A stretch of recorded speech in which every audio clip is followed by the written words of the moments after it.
Gente querida, estamos analisando os principais temas da escatologia bíblica e hoje falaremos sobre o texto de Daniel 9, conhecido como as 70 semanas de Daniel. Não há como negar que esta é uma das passagens mais mal interpretadas de todo o Antigo Testamento e tem recebido proeminência especial no sistema dispensacionalista. J.A. Montgomery chama a profecia das 70 semanas de o pântano sombrio da crítica do Antigo Testamento. Pois é, meus irmãos, como eu já disse anteriormente, quando o assunto é profecia, devemos ser cautelosos para não cometermos o terrível erro de acabar nos posicionando contra a própria fé que desejamos defender. Neste vídeo, nós veremos as principais interpretações sobre esse texto tão intrigante de Daniel. E para uma análise bem completa desta profecia das 70 semanas, eu começarei abordando o significado do número 7 na Bíblia. Depois falarei sobre a importância dada por Daniel à profecia de Ezequiel sobre o cativeiro babilônico. E então trarei as interpretações defendidas sobre a profecia das 70 semanas, incluindo a interpretação judaica. E você poderá ter todo esse conhecimento para decidir por si mesmo qual a interpretação é a mais fiel ao relato bíblico.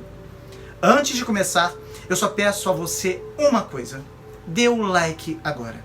Só isso por enquanto, tá bom? Eu tenho certeza de que se você ficar até o final desse vídeo, isso vai ser muito bom para você, pois as informações que serão trazidas são muito preciosas e você vai aprender bastante com esse vídeo.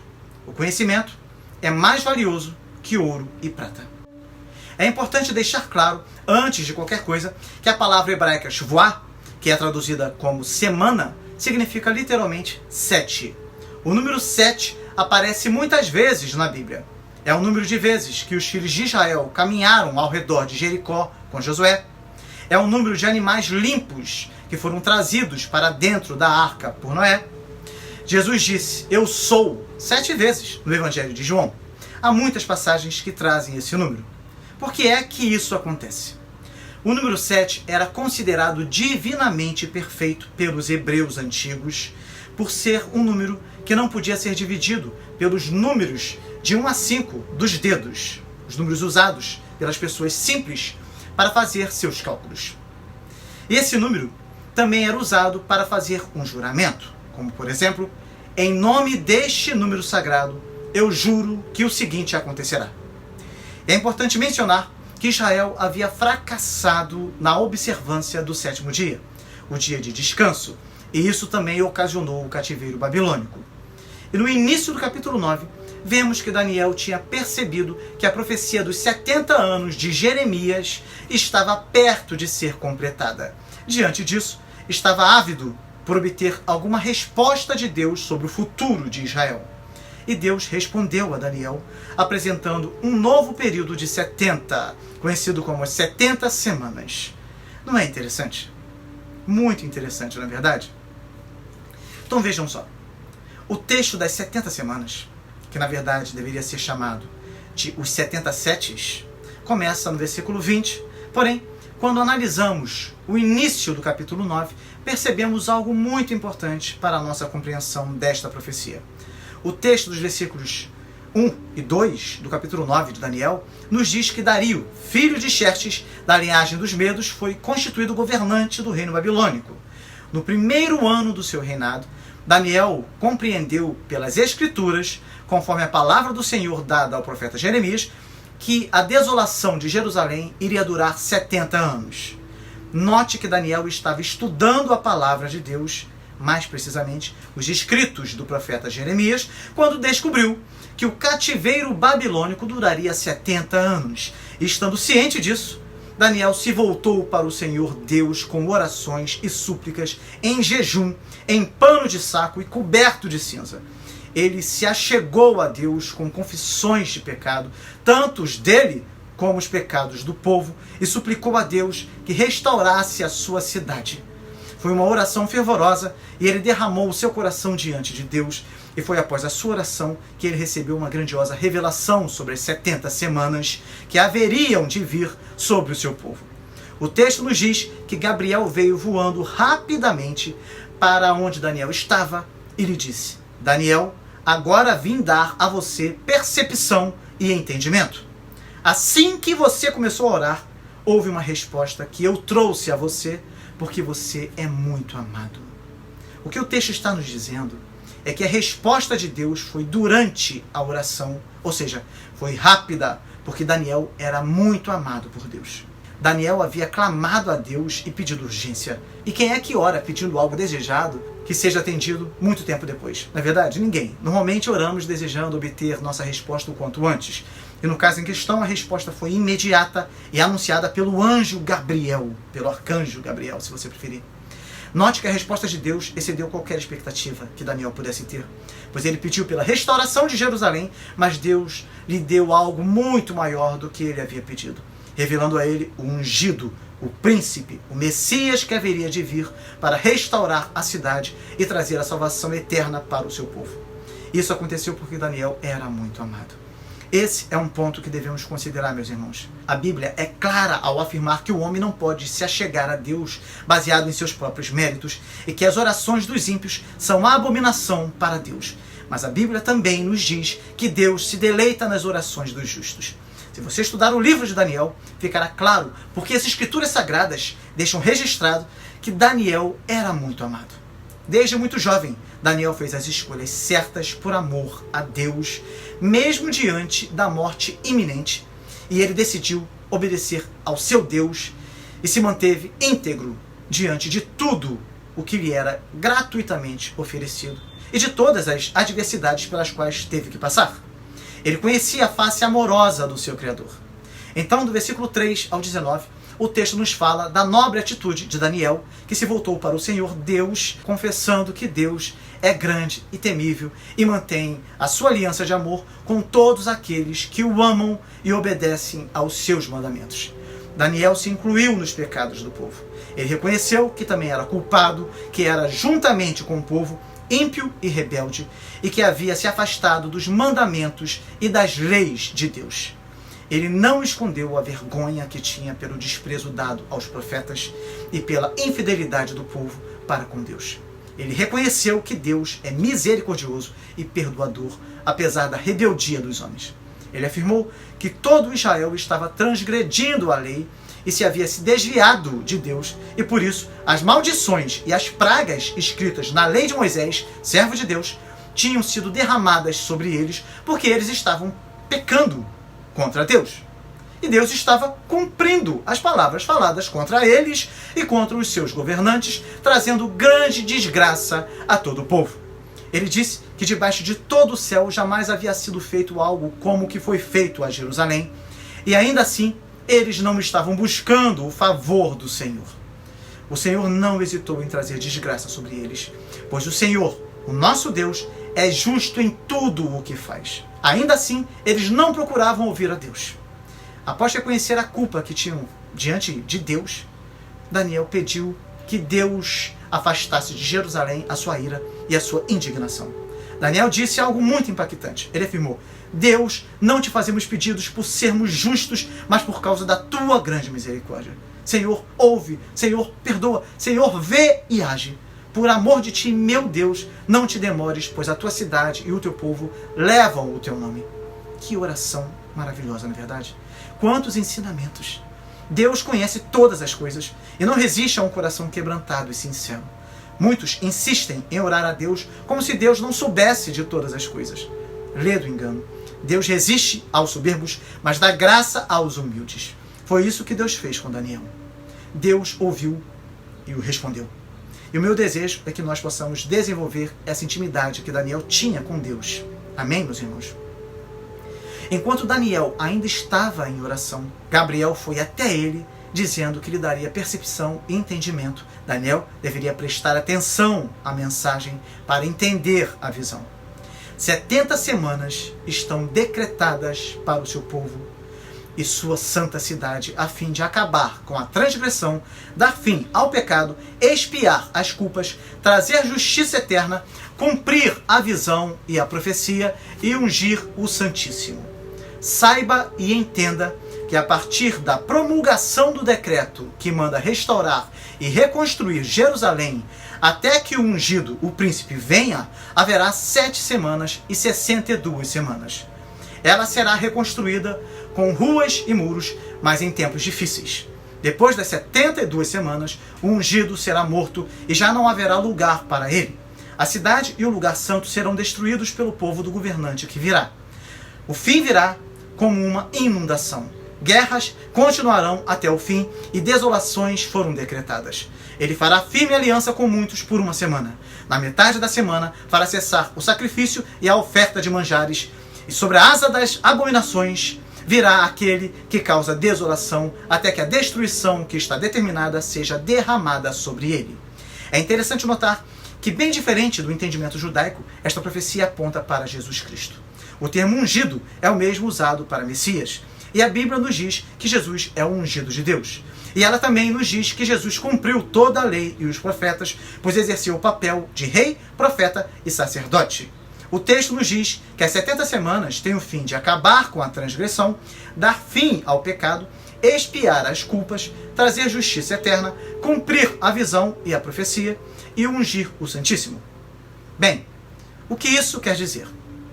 A morte vicária substitutiva de Jesus na cruz, em nosso lugar, faz com que sejamos justificados diante de Deus. Ou seja, por meio da morte de Cristo, nós somos justificados diante de Deus. Somos declarados justos. A justiça de Cristo nos é atribuída. Ou seja, todos os nossos pecados, passados, presentes e futuros, são perdoados e nós nos tornamos eternamente aceitos por Deus. Em relação ao cumprimento da visão e da profecia mencionada no texto, significa que todas as visões e profecias seriam cumpridas no nascimento, vida, morte, ressurreição, governo e segunda vinda de Cristo, pois Cristo é o fim da lei e todas as profecias feitas pelos profetas são cumpridas nele. O texto também nos diz que o Santíssimo seria ungido, ou seja, o Santo dos Santos. Este era o lugar onde ficava guardada a Arca da Aliança e que se realizava anualmente uma cerimônia de sacrifício expiatório de um cordeiro sem mácula pelos pecados do povo. Esse santo lugar ficava separado do templo por uma cortina de linho. Em caso de estar em pecado, ao entrar, o sacerdote morria. E como o lugar era santíssimo, outros não poderiam entrar, somente ele. Agora, porém, todos os que forem justificados pelo sangue do Cordeiro de Deus, que tira o pecado do mundo, têm acesso à presença de Deus. O Santo dos Santos foi ungido e o véu do templo foi rasgado de cima a baixo, e todos os crentes passaram a se tornar os sacerdotes reais de Deus. O que isso quer dizer? Talvez você esteja se perguntando, né? A partir do momento em que o véu foi rasgado, Deus passou a habitar dentro de cada cristão. Nós somos o santuário de Deus. Nós somos o Santo dos Santos. Eu estou trazendo essas informações para que vocês possam compreender a enorme diferença entre a interpretação judaica e a cristã. O texto continua nos falando sobre o período das 70 semanas. Gabriel fala a Daniel que 70 semanas estão determinadas sobre o seu povo. As 70 semanas são divididas em 3 períodos de 7. O primeiro período de 7 setes, o segundo período de 62 setes e o último período de 7, que é chamado de a 70ª semana. Assim temos 7 mais 62 mais 1, total de 70. A primeira questão que surge é a seguinte: qual o valor cronológico das 70 semanas? A resposta é que as 70 semanas parecem representar um período de 70 vezes 7 anos. No original, setes de setes. 70 setes, ou ainda 70 vezes 7. Isso te lembra alguma coisa? Isso mesmo, o diálogo de Pedro com Cristo. Em certa ocasião, Pedro perguntou a Jesus quantas vezes ele deveria perdoar um irmão que pecasse contra ele. Jesus respondeu que não seria até 7 vezes, mas até 70 vezes 7. Ou seja, é muito provável que Jesus estava fazendo referência à profecia que falava dele mesmo. Isso é muito interessante. Em relação ao texto de Daniel, fica evidente que um período de 70 semanas literais seria muito curto para que tudo o que era esperado se realizasse. O texto fala de uma reconstrução e de uma futura destruição. Desta forma, nós precisamos olhar para além do literal. Qual seria a medida de Shavuot, ou de 7, adequada? Se analisarmos atentamente o contexto precedente, notaremos que os 70 anos originais da profecia de Jeremias estão na mente de Daniel. Daniel 9, versículo 2. Assim, anos e não semanas literais são sugeridas pela referência anterior, que é crucial para o contexto histórico. Há outros fatores que também corroboram para a defesa desse período de anos e não de dias. E entre eles podemos citar algumas passagens em que a Bíblia mede os dias em termos de anos. Em Números 14, versículo 34, os 40 anos errantes é causado pelos 40 dias de espionagem da terra. Ezequiel 4, versículo 5, emprega o mesmo padrão de medida profética que Daniel, porque determinei que cada ano da sua maldade corresponda a um dia, num total de 390 dias, e você levará sobre si a maldade da casa de Israel.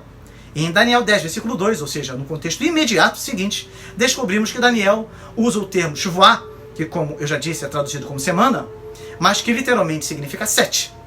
O texto é o seguinte: naqueles dias, eu, Daniel, planteei durante 3 setes de dias, ou 3 semanas de dias, como a Almeida Antiga de 1848 corretamente apresenta, assim como a Young's Literal Translation, uma tradução da Bíblia para o inglês, publicada em 1862. Pois a palavra hebraica para dias usada aqui é Yom. Podemos notar então que Daniel quis deixar claro a diferença entre as semanas de anos precedentes das semanas de dias seguintes, que são literais. Portanto, as semanas referidas nesta profecia são semanas de anos, realmente. As divergências que existem entre judeus e cristãos acontecem por causa da diferença em relação à contagem dos anos. Isso vai ficar claro na medida que formos analisando o texto. O texto é claro ao afirmar que a contagem destes anos começa a partir da promulgação do decreto que manda restaurar e reconstruir Jerusalém até que o ungido, o líder, o príncipe, venha. Haverá 7 semanas e 62 semanas. Os judeus dizem que há um problema histórico na análise feita pelos cristãos, pois os cristãos começam a contagem numa data errada e que a data correta seria o ano 538 a.C., com o decreto de Ciro. Então, para os judeus, tomando como base o ano de 538 a.C., as 7 primeiras semanas levariam ao primeiro ungido mencionado no texto, o príncipe Messias, que seria possivelmente Jesuá ou Jesua, filho de Josadaque, que serviu como sumo sacerdote do ano 515 a 490 a.C., conforme Esdras 3, versículo de 1 a 3, e Zacarias 6, versículo de 9 a 14, pois o sacerdote também era considerado príncipe e ele consagrou o templo nesse período. Porém, há 3 erros gritantes cometidos pelos judeus na interpretação dessa profecia. Primeiro, se subtrairmos os 49 anos da primeira semana, partindo do ano 538 a.C., com o decreto de Ciro, como querem os judeus, nós chegaremos ao ano 489 a.C. E nesse ano, Josué não exercia mais o sumo sacerdócio. Segundo, a questão ainda mais importante aqui é que não há sequer uma só palavra no decreto de Ciro para restaurar e reconstruir a cidade, e sim o templo. Apenas o templo. Isso está bastante claro em Esdras 1, de 1 a 3. O historiador judaico Flávio Josefo, do primeiro século, registrou em sua obra Antiguidades que Ciro leu o que estava predito acerca dele no livro do profeta Isaías, que foi escrito há cerca de 200 anos antes que ele tivesse nascido, que Deus o havia constituído soberano sobre muitas nações e a partir disso se sentiu então inspirado a fazer o povo de Deus voltar a Jerusalém para reconstruir o templo. E note que não há sequer uma só palavra no decreto de Ciro para restaurar e reconstruir a cidade, e sim o templo. Então esse decreto foi firmado no ano 538 a.C. Em Jerusalém, Zorobabel, descendente do último rei de Judá, e o sacerdote Josué se encarregaram do trabalho de reconstruir o templo. As condições eram difíceis, as pessoas tinham primeiro de construir casas e achar um meio de vida para si mesmas. Seus inimigos as atormentavam e logo eles ficaram desestimulados e o trabalho no templo ficou parado por 15 anos. Então os profetas Ageu e Zacarias falaram, animando o povo à ação. Veio uma mensagem do rei persa Dario, confirmando o decreto de Ciro e ordenando ao governador da província que desse aos judeus toda a ajuda necessária. 4 anos depois, em 515 a.C., o templo foi concluído e dedicado a Deus. É por isso que quando analisamos o texto de Neemias 2, entendemos que se trata da ordem para a reconstrução da cidade, pois o templo já havia sido reconstruído nesta época.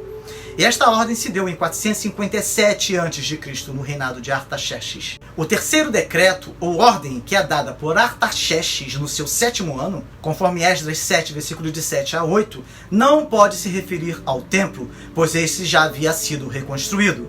E embora não faça menção explícita a nenhuma ordem para reconstruir a cidade de Jerusalém, até o momento é este o objetivo aparente, conforme entendem os judeus para quem foi dada a ordem. Desta forma, o 7º ano de Artaxerxes é agora estabelecido firmemente como sendo o ano de 457 a.C. Portanto, a ordem para reconstruir a cidade se deu em 457 a.C., no reinado de Artaxerxes. O terceiro erro cometido então pelos judeus, que eu falei que são 3, né? É que o texto nos diz que o ungido viria após 69 semanas e não após 7 semanas, como no caso de Jesuá. Isso é um erro gravíssimo de interpretação que muda todo o significado do texto. E você verá que Jesus veio exatamente após as 69 semanas mencionadas na profecia de Daniel. Ou seja, são 49 anos entre a ordem e a restauração de Jerusalém e mais 62 semanas de anos seguintes, por sua vez, que referem-se ao período compreendido entre a reconstrução de Jerusalém até Jesus. Compreendem, então, um período de 432 anos. Então, o início das 70 semanas se dá com a saída da ordem para restaurar e para edificar Jerusalém, ou seja, 457 a.C. Como os judeus partem de uma data errada, considerando o início das primeiras 7 semanas no ano 538 a.C., com o decreto de Ciro, eles naturalmente interpretam o versículo 26 de forma errada também. Os judeus dizem que esse ungido, esse Messias que será cortado, de uma perspectiva histórica, provavelmente se refere ao sacerdote Onias III, que, um pouco antes da revolta dos Macabeus, foi eliminado devido ao processo de helenização que Antíoco IV Epifânio estava fazendo na cidade. Neste caso, Antíoco IV Epifânio seria o príncipe que viria, pois ele destruiu a cidade e foi o responsável por colocar a abominação da desolação no templo sagrado, que era justamente a estátua de um Zeus olímpico, para se oferecer sacrifício até mesmo de porcos no próprio templo de Jerusalém. Portanto, a profecia de Daniel, segundo a interpretação judaica, estaria coincidindo com o tempo dos Macabeus. Porém, quando examinamos as datas, elas não correspondem a este período. Partindo-se do decreto de Ciro no ano 538 a.C. e subtraindo-se as 62 semanas, nós chegamos ao ano 104. E mesmo adicionando os 49 anos das 7 primeiras semanas, chegaríamos ao ano de 153 a.C. Porém, o sumo sacerdote Onias III foi deposto em 175 a.C. e foi assassinado aproximadamente no ano 172 a.C. Então percebam que, de acordo com a interpretação judaica e segundo a análise histórico-crítica feita pelos acadêmicos modernos, as datas não batem com o relato bíblico. Simplesmente não batem. Agora vejam só a análise que os cristãos fazem deste texto. Os cristãos dizem que o ungido, o Messias, desse texto é Jesus, pois a data se adequa perfeitamente ao ano 457 a.C., no reinado de Artaxerxes, com a ordem para a reconstrução da cidade. E nos faz chegar ao ano 26 d.C., como sendo o início de seu ministério. Ou seja, é só fazer a seguinte conta. Pegamos essa data, 457 a.C., e subtraímos os 49 anos das 7 primeiras semanas, que se referem ao tempo final da reconstrução de Jerusalém, e chegamos ao ano de 408 a.C. Se pegarmos esse ano, 408 a.C., e acrescentarmos 434 anos, referente a 62 semanas de anos seguintes, chegaremos ao ano 26 d.C., o ano da Mikveh de Yeshua. O Mikveh marcou a inauguração do ministério público de Yeshua, Jesus, como Mashiach, o ungido, por ocasião do seu batismo. E é exatamente nessa ocasião que muitos acreditam que a 70ª semana começa. Um problema surge aqui com relação a essa data. Se o Messias morreu por volta do ano 33, como podemos explicar o ano 26 como sendo o início de seu ministério? O ano do nascimento de Cristo foi estabelecido por meio de cálculos só em 525 d.C. pelo abade Dionísio Exíguo e passou a valer como o ano 1 da era cristã. Estabeleceram-se então os conceitos antes de Cristo e depois de Cristo na contagem dos anos. A partir do século XVII, com os recursos da astronomia, novos cálculos foram feitos e chegou-se à conclusão de que Dionísio havia se enganado por aproximadamente 4 anos. Assim, a rigor, o nascimento de Cristo deu-se por volta do ano 4 a.C. Desta forma, se pegarmos o ano de 26 e acrescentarmos estes 4 anos, notaremos que no ano 26 Jesus teria 30 anos. Portanto, a data bate de forma precisa e o ano 26 depois de Cristo corresponde exatamente ao início do ministério de Jesus, que durou cerca de 3 anos e meio. Isso está rigorosamente de acordo com o relato bíblico que nos informa que Cristo iniciou o seu ministério aos 30 anos. O grande ponto de divergência em relação a esta profecia está exatamente na 70ª semana. Durante uma semana, ou seja, 7 anos, ele firmará uma aliança com muitos, e pelo tempo de meia semana, aproximadamente 3 anos e meio, ele fará cessar o sacrifício e a oblação. Os judeus dirão que essa aliança se refere aos acordos feitos por Antíoco IV Epifânio com vários povos ao redor de Judá a partir do ano 171 a.C., para que o processo de helenização fosse bem sucedido. E quando o texto diz que ele fará cessar o sacrifício e a oblação no templo, é justamente a partir do momento em que Antíoco IV proíbe que se ofereça sacrifícios ao Deus de Israel e faz com que os sacrifícios sejam somente oferecidos ao Zeus Olímpico, que é a figura da abominação, da desolação considerada que ele colocou no templo. Mas, como já vimos, a datação proposta pelos judeus não coincide com essa interpretação. Ademais, os cristãos dirão que o termo aliança é um dos principais termos usados no Antigo Testamento por Deus em relação aos patriarcas e não deveria ser proposto se referindo a um personagem como Antíoco IV Epifânio. Por sua vez, os cristãos defendem mais de uma interpretação possível desta última semana.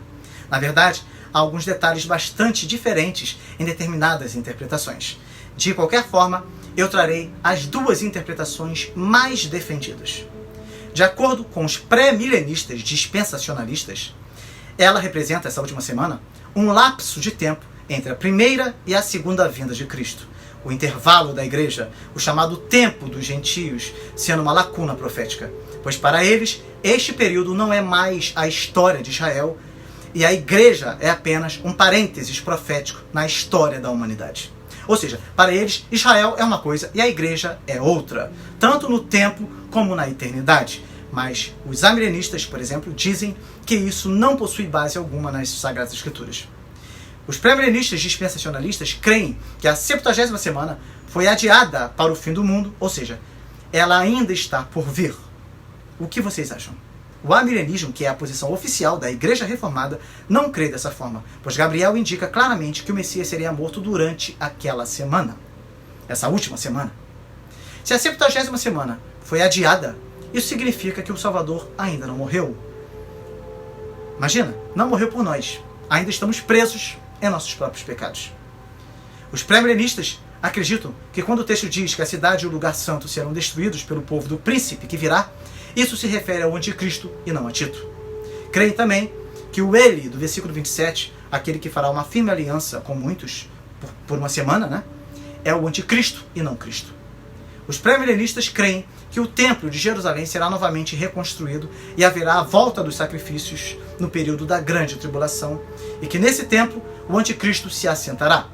Será que isso acontecerá, meus irmãos? Não há nada no Novo Testamento, na Nova Aliança, que fale de uma reconstrução do terceiro templo. Isso até pode acontecer, tá bom? Pode sim. Mas o Novo Testamento não fala nada sobre isso. E o retorno de um sistema sacrificial é contrário ao ensinamento do Novo Testamento. Jesus é o fim da lei. Os sacrifícios levíticos eram sombras do sacrifício perfeito e cabal de Cristo na cruz. Ele foi sacrificado uma vez por todas. Agora não há mais necessidade dos rituais e oblações do Velho Testamento. Tudo isso consumou-se no Evangelho. Os pré-milenistas dispensacionalistas também afirmam que, além de falar sobre a confirmação do pacto, o versículo 27 também fala da derrota final do anticristo. Esse verso estaria revelando as terríveis consequências do abuso dos privilégios. Os judeus receberam a lei, os profetas, o pacto, o Messias e rejeitaram todos esses privilégios. Esse mesmo povo, bem como todos aqueles que rejeitam os privilégios da graça, sofreram e sofrerão as consequências dessa rejeição. Nesse caso, Daniel estaria falando sobre o anticristo como um assolador e também estaria profetizando a sua destruição. E como Paulo diz que o anticristo, o homem da iniquidade, será morto pela manifestação da vinda de Cristo, os pré-milenistas dispensacionalistas dizem que essa semana ainda está para acontecer, até porque o evento que serve como o término da 70ª semana não foi especificado. E isso aconteceu porque esse evento final se dará com o aparecimento do anticristo, do assolador, o qual o Senhor matará com o sopro de sua boca e o destruirá pela gloriosa manifestação da sua vinda no fim dos tempos. Agora eu vou trazer a segunda interpretação, tá? A mais aceita, tá? Que é a defendida exatamente pelos amilenistas. Portanto, é por isso que é a mais aceita, porque a posição amilenista é a posição oficial das igrejas reformadas. Para os amilenistas, a aliança feita com muitos por uma semana é a aliança feita por Jesus, a nova aliança. Jesus fez firme aliança com muitos. Na metade da semana, que representa o fim de seus 3 anos e meio de ministério, Jesus foi morto, fazendo cessar assim o sacrifício e a oferta de manjares. E após a sua morte, por um período de 3 anos e meio, que marca o fim da 70ª semana, os apóstolos se focaram exclusivamente nos judeus, começando primeiro na Judéia, e depois o evangelho foi pregado em Samaria e até os confins da terra, e a perseguição fez com que isso acontecesse mais rapidamente, e o ministério de Paulo teve um papel decisivo na expansão do evangelho de Cristo. Desta forma, considerando que a 70ª semana segue imediatamente a 69ª semana, e assim como os 2 períodos de 7 anteriores se referiam a semanas de anos, muitos estudiosos consideram que o mesmo deva, de fato, acontecer com a última semana. E desta forma, ela seria um período de 7 anos e não um período indefinido, que compreende todo o período da dispensação da graça. E seguindo essa linha interpretativa, os amilenistas consideram que no apedrejamento de Estevão, o primeiro mártir do cristianismo, em Atos 8, versículo 1, a proclamação pactual começou a se voltar para os gentios, pois Saulo, que viria a se tornar o apóstolo dos gentios, surge no cenário na morte de Estevão. E assim, irrompe a perseguição judia contra o cristianismo. A missão de Paulo é claramente declarada como excedendo o foco limitado sobre os judeus. Vai, porque esse é para mim um instrumento escolhido para levar o meu nome perante os gentios e reis, bem como perante os filhos de Israel. Em Atos 9, versículo 15. Portanto, os amilenistas entendem que Cristo morreu não na 69ª semana, mas depois dela, ou seja, na última semana, na 70ª semana. Veja o que diz o texto. Depois das 62 semanas, o ungido será morto. Depois das 62 semanas. É importante ficar claro que o Messias morreu, então, dentro da 70ª semana. E da mesma forma que o texto não faz separação entre as 7 primeiras semanas e as 62 semanas subsequentes, ele também não separa a última semana das semanas anteriores. Desta forma, os amilenistas não creem na chamada lacuna profética. Não creem que a igreja é apenas um parênteses da história. Não creem que o tempo dos gentios faça uma distinção entre Israel e igreja.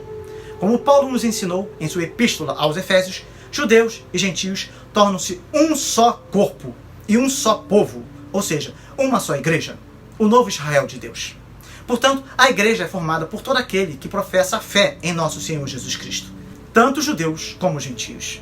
Cristo morreu na 70ª semana, fazendo a expiação dos nossos pecados. Portanto, os amilenistas não creem que o templo de Jerusalém será novamente reconstruído no Domo da Rocha, que é um edifício situado no Monte do Templo, na cidade velha de Jerusalém, construído no século VII, sendo um dos sítios mais sagrados do Islã, local atual em que se encontra a Mesquita de Omar. Dessa forma, os amilenistas não creem que haverá a volta dos sacrifícios no período da grande tribulação. Então, é importante ressaltar que na visão amilenista, a 70ª semana está ligada à primeira vinda de Cristo, visto que fala da morte do ungido. E os amilenistas afirmam que é imprescindível que para a compreensão exata desta última semana, tenhamos em mente que ela começa com a unção batismal de Cristo, e então, após 3 anos e meio de ministério, que corresponde à metade da 70ª semana, Cristo foi crucificado. E foi por ocasião de sua morte, na metade da semana, que ele fez cessar o sacrifício e a oferta de manjares, oferecendo a si mesmo como um sacrifício pelo pecado. Agora, porém, ao se cumprir os tempos, se manifestou uma vez por todas para aniquilar pelo sacrifício de si mesmo o pecado. Consequentemente, em sua morte, o véu do templo foi rasgado de alto a baixo, como evidência que o sistema de sacrifício tinha sido legalmente abolido aos olhos de Deus, pois Cristo é o Cordeiro de Deus. Os 3 anos e meio do ministério de Cristo foram decididamente focados sobre os judeus. Em Mateus 10, versículo 5, vemos Jesus orientando os seus discípulos a não tomarem rumo aos gentios, nem entrarem em cidades de samaritanos. E após a sua morte, por um período de 3 anos e meio, que marca o fim da 70ª semana, os apóstolos se focaram exclusivamente nos judeus, começando primeiro na Judéia, porque o Evangelho de Cristo é primeiro do judeu. Os abranistas consideram que quando o texto diz que a cidade e o lugar santo serão destruídos pelo povo do governante que virá, isso se refere à destruição de Jerusalém no ano 70 d.C. por Tito Vespasiano, que ocupou o poder no ano 69, logo após o suicídio de Nero. E assim, estes eventos são consequências da morte do Messias e não ocorreram necessariamente no período do tempo das 70 semanas.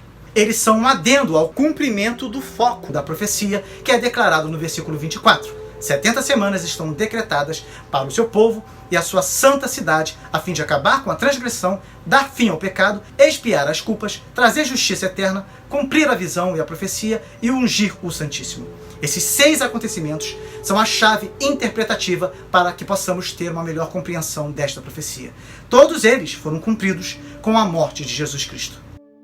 Embora os amilenistas acreditem que a 70ª semana se cumpriu no passado, eles dizem que todos os eventos relacionados a ela apontam para eventos numa escala global no futuro, bem como o julgamento sobre o povo judeu e a destruição de Jerusalém no ano 70 apontam para o julgamento final e para a destruição global que acontecerá no futuro, ocasião em que serão criados os novos céus e nova terra.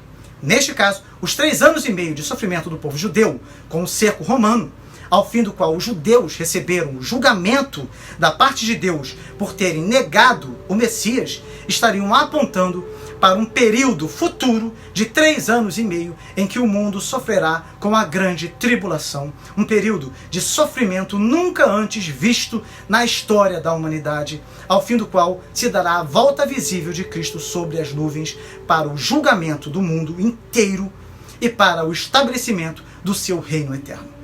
Portanto, assim como o abominável da desolação aconteceu parcialmente no tempo de Antíoco IV Epifânio, e veio a acontecer novamente com a destruição de Jerusalém no ano 70, o mesmo acontecerá no futuro com a profanação das coisas sagradas pelo anticristo, o qual contará com o apoio do falso profeta que surgirá dentro da falsa igreja e que levará muitos ao engano através da adoração ao anticristo.